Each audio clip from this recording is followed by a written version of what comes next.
उन दोनों के बीच भयंकर लड़ाई हो जाती है और वो बहुत समय पहले की बात है। दूर नागलोक में बहुत सारे नाग नागिन रहते थे। उन्हीं इच्छाधारी नागों के साथ एक बुरी नागिन रहती थी। वो नागिन नागलोक की रानी बनना चाहती थी। वह सभी इच्छाधारी नाग नागिन से लड़ाई करती थी और उनकी शक्तियां छीन कर उन्हें अपना गुलाम बना लेती थी। लेकिन सिर्फ एक ही परिवार बचा था। उस परिवार के नाग नागिन अपने बेटे को कहते हैं, नाग बेटा, ये लो नागमणि।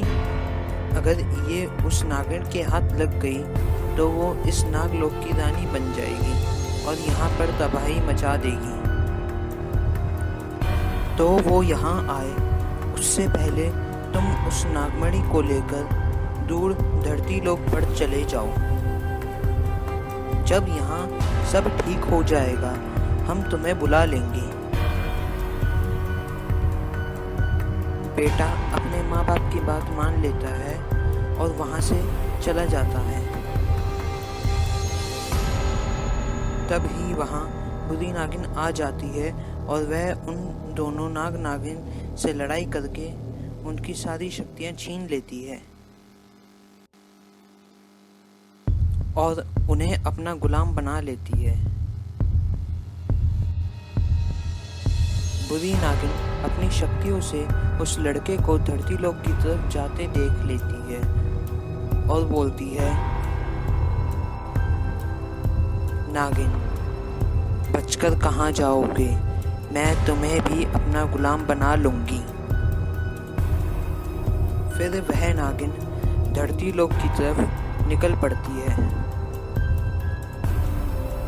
वह लड़का धरती लोक पर पहुंच जाता है और एक पेड़ के नीचे अपना बिल बनाकर निवास करने लगता है। वो लड़का जिस जमीन पर बिल बनाकर रह रहा था वह जमीन एक गरीब किसान की थी। वह किसान अपनी जमीन पर खेती करता था, पर बहुत मेहनत करने के बाद भी उसकी जमीन पर फसल नहीं आती थी। एक दिन दुखी होकर किसान बोला, हे मेरी फूटी किस्मत, दिन रात मेहनत करने के बाद भी इस जमीन पर फसल का एक दाना भी नहीं उगा। तभी उसकी नजर एक पेड़ के नीचे बने बिल पर पड़ती है। वह कहता है, अरे ये क्या, इससे पहले तो मैंने कभी इस पेड़ के नीचे इस बिल को नहीं देखा। लगता है इस बिल में नाग देवता निवास करते हैं और वो मुझसे नाराज हैं, इसलिए इस जमीन पर कोई फसल नहीं उग रही। किसान अपने घर से कटोरे में दूध लेकर आता और बिल के पास रखकर वहां से चला जाता है। अगले दिन किसान फिर नाग देवता के लिए दूध लेकर आता है। जैसे ही वो कटोरे में दूध डालने लगता है तो उस कटोरे में चांदी के सिक्के देखकर वो दंग रह जाता है। फिर वह नाग देवता का शुक्रिया कर उन सिक्कों को उठा लेता है और कटोरे में दूध भरकर वहां से चला जाता है। यह सिलसिला ऐसे ही चलता रहता है। नाग उसे कभी सोने के तो कभी चांदी के सिक्के देता है, जिससे उस किसान के घर का खर्चा चलता रहता है। एक दिन किसान की पत्नी कहती है, सुनो जी, नाग हमें हमेशा चांदी के सिक्के क्यों देता है, सोने के सिक्के क्यों नहीं देता?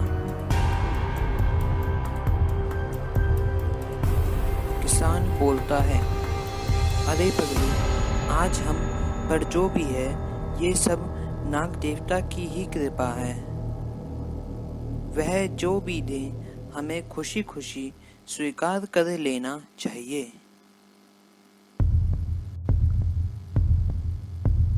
फिर वह अपनी पत्नी को नाग देवता को दूध पिलाने के लिए कहकर दूसरे गांव चला जाता है। बुरी नागिन जो लड़के के पीछे धरती लोक पर आई थी, वो किसान की बातें सुन लेती है और किसान की पत्नी का रूप लेकर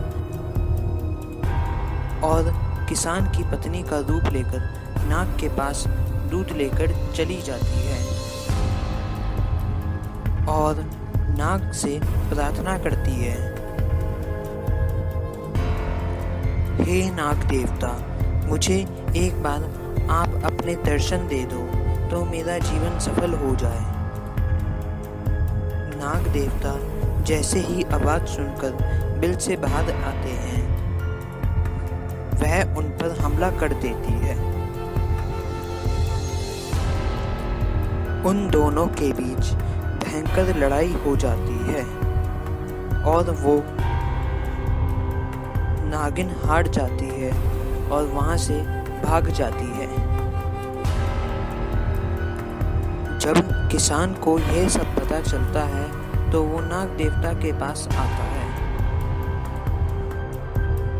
और उनसे क्षमा मांगता है। तब नाग देवता कहते हैं,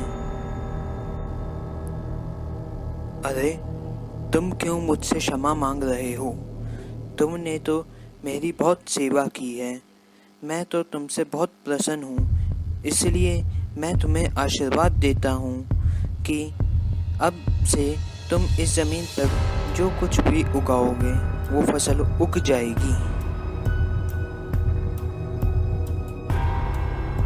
ऐसा कहकर वो नाग देवता वहाँ से चले जाते हैं।